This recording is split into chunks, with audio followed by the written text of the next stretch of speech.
सुबह की हल्की धूप झोपड़ी के टूटे छप्पर से छन छन कर भीतर आ रही थी। मिट्टी की दीवारों से टिकी छोटी सी रसोई में रमेश की पत्नी लक्ष्मी लकड़ी के चूल्हे में आग जलाने की कोशिश कर रही थी। पास ही कोने में पुरानी चारपाई पर रमेश की बीमार मां कराह रही थी। रमेश वहीं बैठा मां की कमर दबा रहा था।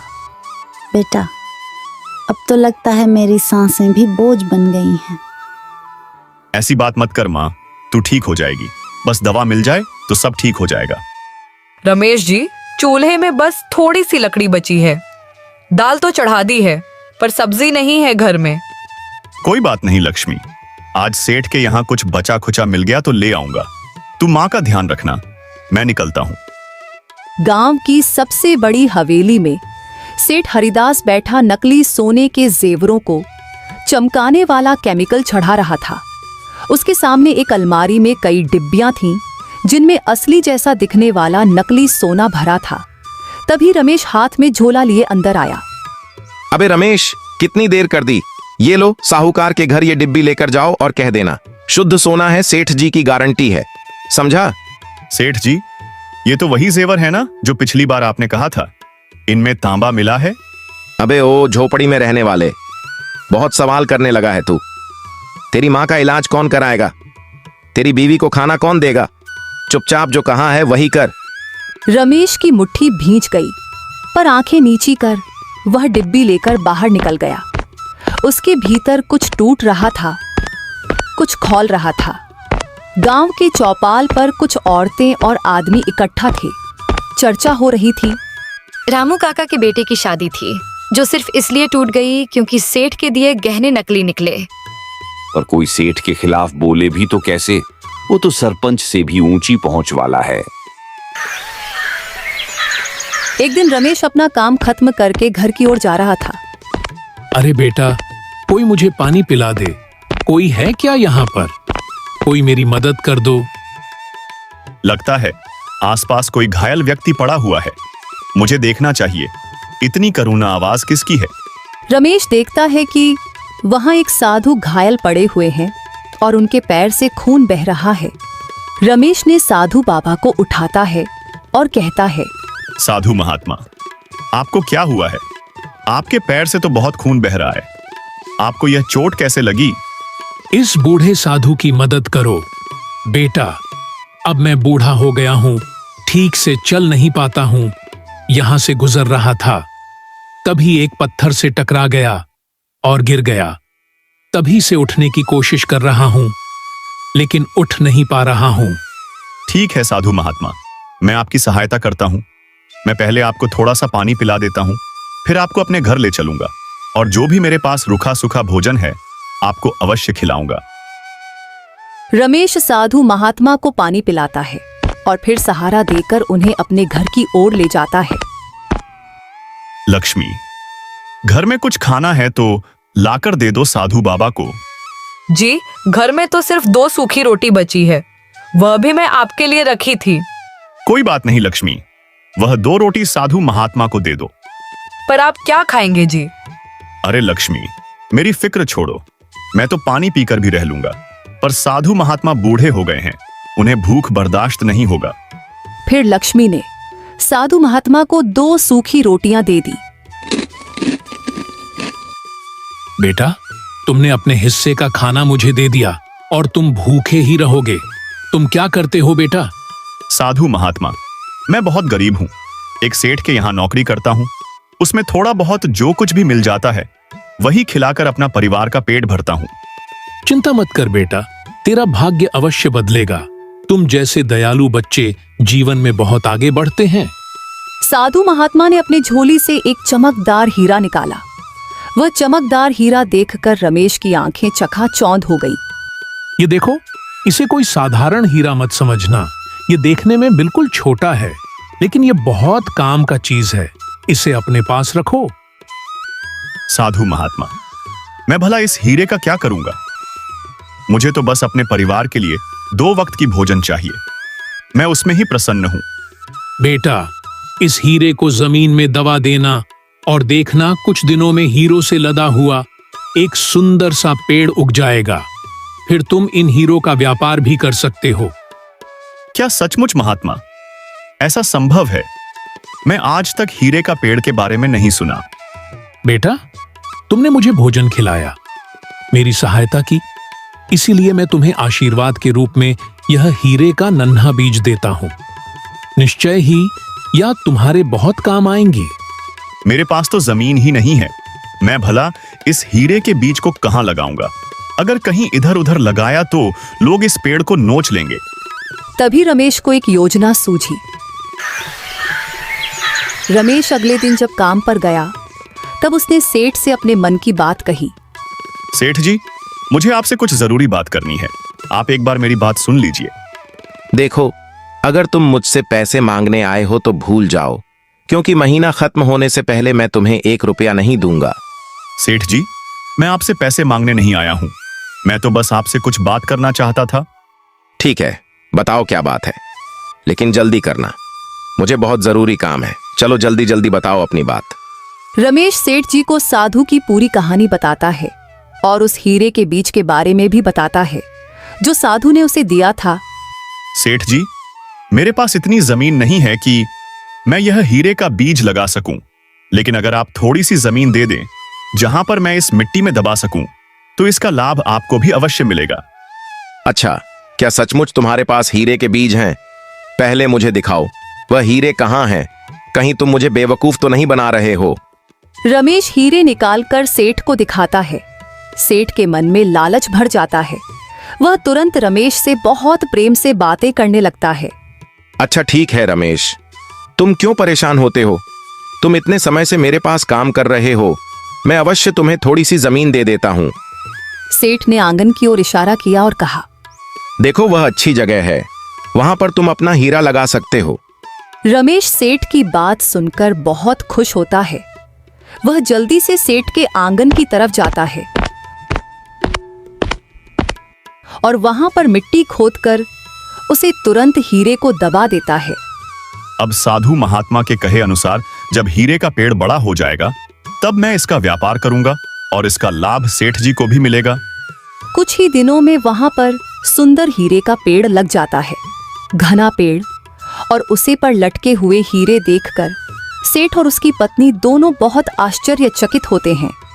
देखो कितना सुंदर पेड़ है, अब मैं इसका हीरे तोड़कर व्यापार करूंगा। अरे लेकिन इसका फल तो रमेश को मिलना चाहिए, क्योंकि हीरे का बीज वही लेकर आया था। तो क्या हुआ, ये जमीन तो मेरी है, कौन मानेगा कि हीरे का बीज रमेश लेकर आया था? लेकिन आप ऐसा नहीं कर सकते। रमेश ने कहा था कि आप दोनों लाभ के बराबर अधिकारी होंगे और आप इस पेड़ पर अपना हक जमाना चाहते हैं। मैं कुछ भी करूं तुम्हें, इससे क्या? तुम्हारे जीवन में तो कोई कमी नहीं है ना? कुछ और चाहिए तो मुझे बता देना, बस मेरे काम के बीच मत बोलो। कुछ देर बाद सोहन पेड़ के पास आता है और देखता है कि पेड़ काफी बड़ा और सुंदर हो गया है। उस पर हीरे लगे हुए हैं। अरे वाह, ये पेड़ तो इतना सुंदर हो गया है और इस पर हीरे भी लग गए हैं। एक हीरे तोड़कर देखता हूँ। तभी वहां पर सेठ आ जाता है। सेठ जी, मैंने कहा था ना, देखिए यह कितना सुंदर पेड़ हो गया। अब हम दोनों इसका लाभ ले सकते हैं। हम दोनों कौन? यह पेड़ मेरे आंगन में है, इसलिए इस पर केवल मेरा अधिकार है। तू निकल जा यहाँ से। सेठ जी, ये आप कैसे बातें कर रहे हैं? मैं तो आपको सब कुछ बता था कि कैसे मैं हीरे के बीजों को साधु की मदद करके प्राप्त किया था। दुष्ट अपने मालिक को उल्टा जवाब देता है। रुक जा, मैं तुझे अभी बताता हूँ। मुझे क्षमा कर दीजिए सेठ जी, मुझे कुछ नहीं चाहिए, मुझे छोड़ दीजिए सेठ जी। बेचारा रमेश वहां से रोता बिलखता हुआ वापस चला जाता है और घर जाकर खूब रोता है। अरे दुनिया में ऐसे भी लोग होते हैं क्या? मैं तो पूरा लाभ सेठ जी के साथ बांटने की बात करता था, फिर सेठ जी ने अकेले ही पेड़ पर अधिकार जमा लिया। अब तो मेरी नौकरी भी चली गई। अब तो मैं कैसे अपने परिवार का पेट भर सकूंगा? रमेश को इस बात से बहुत दुख पहुंचा। वह उदास मन से एक जंगल की ओर चल पड़ता है। जब वह जंगल के बीचों बीच पहुंचता है, तब वह देखता है कि साधु महाराज वहां पर बैठे हुए हैं। यह देखकर रमेश थोड़ा आश्चर्य में पड़ जाता है कि वही साधु महात्मा यहाँ फिर मुझे मिल गए। रमेश बेटा, तुम यहाँ इस प्रकार भटक रहे हो। साधु महात्मा, मेरे साथ अन्याय हुआ है। घबराओ मत, मुझे पूरी बात बताओ। और मैं तो तुम्हें हीरे का बीज दिए थे, फिर तुम इस प्रकार क्यों भटक रहे हो? आखिर तुम्हारे साथ क्या हुआ है? रमेश ने साधु को पूरी बात बताता है और सेठ के अत्याचार के बारे में भी बताता है। तुम चिंता मत करो, उस धोखाबाज सेठ को उसके कर्मों का दंड अवश्य मिलेगा। उधर सेठ हीरे की मोतियों के पेड़ से खूब सारा धन कमाता है। वह प्रतिदिन मोती तोड़ता है और बाजार में ले जाकर अच्छे दामों में बेच देता है। हाँ, अब तो मैं अच्छा खासा धनवान हो गया हूँ। मेरे पास किसी चीज की कमी नहीं है। ये सब कुछ इस हीरे के पेड़ के कारण हुआ है। राजमहल में राजा अपनी रानी के साथ बैठे थे। रानी का चेहरा उदास था। प्रिय, क्या बात है? आज तुम्हारी मुस्कान खो गई है। महाराज, मुझे अब पुराने गहनों में आनंद नहीं आता। मैं चाहती हूँ हीरे का हार जो सबसे अलग हो, जो कोई न पहन पाया हो, वैसा हार चाहिए। तो फिर ऐसा ही होगा, पर ऐसा हार मिलेगा कहाँ? उसी समय नगर सेवक आकर सूचना देता है। महाराज, मुझे गांव के बाजार से एक महत्वपूर्ण सूचना मिली है। लोग कह रहे हैं कि इस गांव में सेठ हरिदास नाम का एक व्यापारी है जो हाल ही में बेहद अद्भुत हीरे बेचने लगा है। सभी उसकी तारीफ कर रहे हैं। कह रहे हैं उसने इतने सुंदर और शुद्ध हीरे बनाए हैं कि वैसा पहले कभी नहीं देखा गया। सेठ हरिदास, क्या वो इतने सुंदर हीरे बनाता है? जी महारानी, पूरे बाजार में उसके हीरे चर्चा का विषय है। सोचिए, यदि वही हमारे लिए गहने बनाए तो ये देश भर में प्रसिद्ध हो सकते हैं। तो फिर देर किस बात की? रानी के लिए गहना वही बनाएगा। सिपाहियों को भेजो, पता लगाओ कि सेठ हरिदास सच में कौन है और क्या वह इस योग्य है। राजा के 2 विश्वस्त सिपाही सेठ हरिदास के घर पहुंचते हैं। हवेली के बाहर चहल पहल है। जैसे ही वे अंदर कदम रखते हैं, एक अजीब सी चमक उनकी आंखों में चुभती है। वे ठिठक जाते हैं। सामने आंगन में एक पेड़ खड़ा है, लेकिन कोई साधारण पेड़ नहीं। उसकी डालियों पर असली हीरे झिलमिला रहे हैं। क्या तुम भी वही देख रहे हो जो मैं देख रहा हूँ? ये पेड़ है और उस पर हीरे उगे हुए हैं। ये कैसा चमत्कार है। दोनों जल्दी से महल की ओर लौट जाते हैं। दरबार में राजा के सामने झुकते हैं और सूचना देते हैं। महाराज, ये खबर अभूतपूर्व है। सेठ हरिदास के आंगन में एक पेड़ है जो हीरे उगाता है। क्या? हीरे का पेड़? जी महाराज, हम दोनों ने अपनी आंखों से देखा। उसकी डालियां हीरों से लदी हैं। ऐसा पेड़ न कभी देखा न सुना। महाराज, यह बात केवल बाजार के हीरे बनाने की नहीं है। यह तो जादू या चमत्कार जैसा प्रतीत होता है। हमें तुरंत वहां चलना चाहिए। महाराज, आपको देर नहीं करनी चाहिए। अब तुरंत जाइए और सेठ के घर पर अपना अधिकार कर लीजिए। आप राजा हैं, भला आपको कौन रोक सकता है। राजा कुछ सैनिकों को लेकर सेठ के घर जाते हैं। इस दुष्ट सेठ को कैद कर लो और इस महल लेकर चलो। हमारा राज्य में यह अमूल्य खजाना है और इसने इस विषय में हमें कुछ नहीं बताया। इस कारण इसे बहुत बड़ा दंड मिलेगा। महाराज, ऐसा मत कीजिए। इसमें सेठ जी की कोई गलती नहीं है। इस पेड़ का बीज तो हमारा नौकर लेकर आया था। तो क्या हुआ? इस सेठ का यह कर्तव्य था हमें इस हीरे के पेड़ के बारे में बताएं, लेकिन इसने ऐसा नहीं किया। इस कारण हमें इसे कारोबार में डाल देना होगा। राजा सेठ को लेकर महल चले जाते हैं। सेठ को कारावास में बंद कर दिया जाता है। उधर मेहनत करते करते रमेश को राजा के दरबार में नौकरी मिल जाती है। वह महल में सैनिक बन जाता है। रमेश, आज तुम्हें कैदियों के पास जाना है। तुम्हें दिन भर उनकी निगरानी करनी है। ध्यान रहे, इस कार्य में कोई भूल नहीं होनी चाहिए। तुम नए हो, इसलिए तुम्हें समझा देता हूँ। मैं अपना कार्य बहुत अच्छी तरह से करूंगा। मुझे कोई भूल नहीं होगी। सैनिक रमेश कारावास की ओर जाता है। वह देखता है कि सेठ वहां पर अंदर कैद है और रो रहे हैं। अरे रमेश, तुम्हें राजा के यहाँ नौकरी मिल गई? जी सेठ जी, लेकिन आप कारावास के अंदर क्या कर रहे हैं? आपने ऐसा क्या किया कि राजा ने आपको इस प्रकार कैद कर लिया? अरे रमेश, अब तुझे क्या ही बताऊं। शायद यह मेरे कर्मों का दंड है। मैं तुम्हारे साथ जो अन्याय किया, यह उसी की सजा है। सेठ रमेश को पूरी बात बता देता है।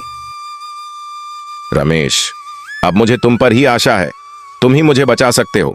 एक बार मेरी ओर से राजा से बात करके देखो। नहीं नहीं सेठ जी, मेरी यहां नई नई नौकरी लगी है। मैं अगर राजा से बात करने जाऊंगा तो मुझे समस्या हो सकती है। इस प्रकार रमेश कई दिनों तक सेठ की बात को टाल रहा होता है, लेकिन आखिरकार सेठ अपने आंसुओं से रमेश को मना लेता है। ठीक है सेठ जी, आप चिंता मत कीजिए। मैं राजा से बात करूंगा और कहूंगा कि वह आपको छोड़ दे। तुम्हारा बहुत बहुत धन्यवाद रमेश। तुम देखना, मैं यहां से बाहर आऊंगा और अपना सब कुछ तुम्हें दे दूंगा। तुम बिल्कुल चिंता मत करो रमेश, तब तुम्हें राजा की नौकरी भी नहीं करनी पड़ेगी। रमेश राजा के पास जाता है और राजा से सेठ को छोड़ने की बात करता है। महाराज, सेठ जी के आंगन में वह पेड़ मैंने लगाया था। दरअसल मैंने उसे एक साधु से प्राप्त किया था। सेठ जी का इसमें कोई दोष नहीं है। आप उन्हें स्वतंत्र कर दीजिए। अच्छा तो तुम ही हो वह जो हीरे के बीच लेकर आया था। सेठ ने तुम्हारे बारे में हमें बहुत सी बातें बताई हैं। सैनिकों, जाओ सेठ को कारावास से बाहर लेकर आओ। सैनिकों ने सेठ को कारावास से बाहर लेकर आता है। लगता है रमेश ने मुझे बचा ही लिया। महाराज, मैं तो आपसे पहले दिन से ही कह रहा था कि हीरे के बीच मेरे नहीं थे, वह तो एक रमेश के थे, और अब मुझे उम्मीद है कि उसके पास और भी जादू बीज पड़े होंगे। सेठ जी, यह आप कैसी बातें कर रहे हैं? आप मुझे क्यों राजा से दंड करवाना चाहते हैं?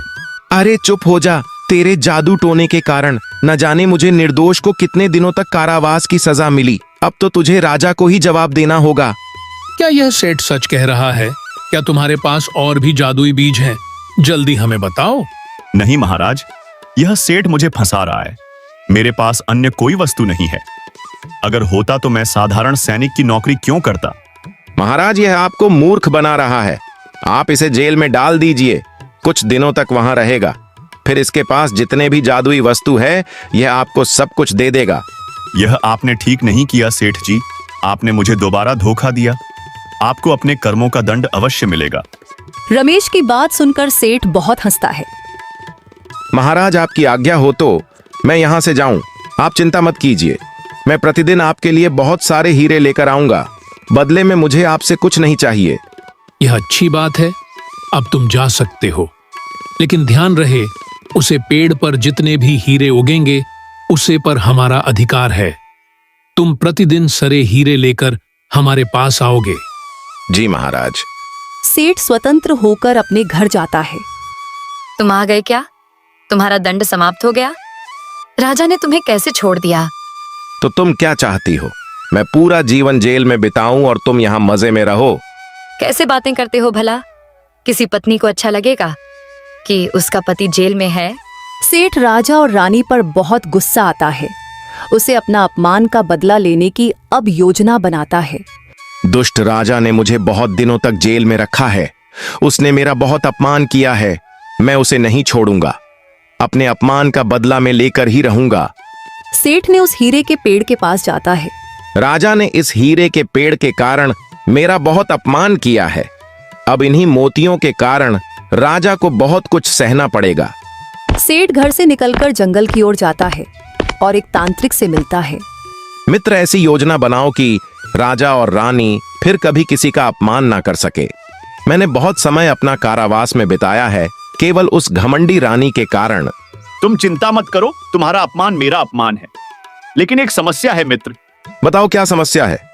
हम राजा और रानी पर सीधे वार नहीं कर सकते। हमें गुप्त योजना बनानी होगी। सेठ और तांत्रिक मिलकर गुप्त योजना बनाते हैं।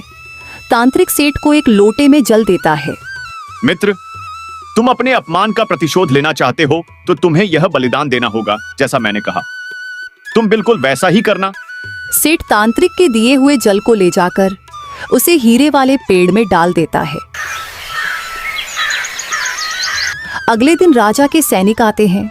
सेठ उन्हें बहुत सारे हीरे देता है। अपना सामान बांध लो, अब हम इस नगर में नहीं रहेंगे। ऐसा क्यों कहते हो जी? मैं अपना घर छोड़कर कहीं नहीं जाऊंगी। अरे मूर्ख, तुम कभी कोई मेरी बात क्यों नहीं मानती? जल्दी से अपना सामान बांधो, क्योंकि हम यहाँ अधिक समय नहीं रह सकते। सेठ और उसकी पत्नी अपना सामान बांधते हैं और चुपके से वहां से निकल जाते हैं। उधर राजा के सैनिक हीरे लेकर राजा के पास पहुंचते हैं। रानी उन मोतियों से सुंदर हार बनवाती है। अरे वाह रानी, इस बार तो आपने इस हीरे से बहुत सुंदर हार बनवाया है। यह तो आप पर बहुत ही अच्छा लगेगा। जरा इसे पहन कर दिखाइए। रानी हार पहनती है तभी राजा चिल्लाने लगता है, क्योंकि हार पहनते ही रानी पत्थर की हो जाती है। राजा की चीख पुकार सुनकर सभी कोई वहां आ जाते हैं। ये क्या महाराज, रानी तो मूर्ति बन गई। ऐसे कैसे हो सकता है? रानी तो हीरे का हार कितनी बार पहन चुकी है, लेकिन आज जो उन्होंने हार पहना तो पत्थर की हो गई। राजा बहुत सारे तांत्रिक और ज्योतिषियों को बुलाता है। क्या आप लोग के पास कोई उपाय है जिससे रानी पहले की तरह हो जाए? आपके मुंह मांगे कीमत मिल जाएगी। बस आप लोग महारानी को ठीक कर दीजिए। महाराज, मैंने सारे उपाय करके देख लिया, लेकिन महारानी पर किए हुए जादू का तोड़ हमारे पास नहीं है। महाराज, आपके इस कारावास में रमेश नाम का निर्दोष व्यक्ति दंड पा रहा है। मेरी यह इच्छा है कि आप उसे अभी छोड़ दें। मैं महारानी पर अपनी विद्या का प्रयोग करके उन्हें ठीक कर दूंगा। महाराज, उसने हीरे का बीज अपने दयालुकता से प्राप्त किए थे। जब उसने मेरी सहायता की थी तब मैं उसे आशीर्वाद के रूप में दिया था। राजा ने अपने मंत्रियों से कहकर रमेश को जेल से निकाल देता है और सेठ को तलाश करके जेल में डालने कह देता है। हमें क्षमा कर दो रमेश, हम तुम जैसे निर्दोष को दंड दिया और इसी कारण आज रानी का यह हाल हुआ। महाराज, यह अभिमंत्रित जल है। आप इसे महारानी की मूर्ति के ऊपर डाल दीजिए। महारानी पर किया गया सारा जादू समाप्त हो जाएगा। साधु महात्मा के दिए हुए आमंत्रित जल महारानी के ऊपर डालते ही महारानी वापस ठीक हो जाती है। फिर रमेश खुशी खुशी अपना घर चला जाता है और इधर सेठ को उसके कर्मों का फल मिलता है।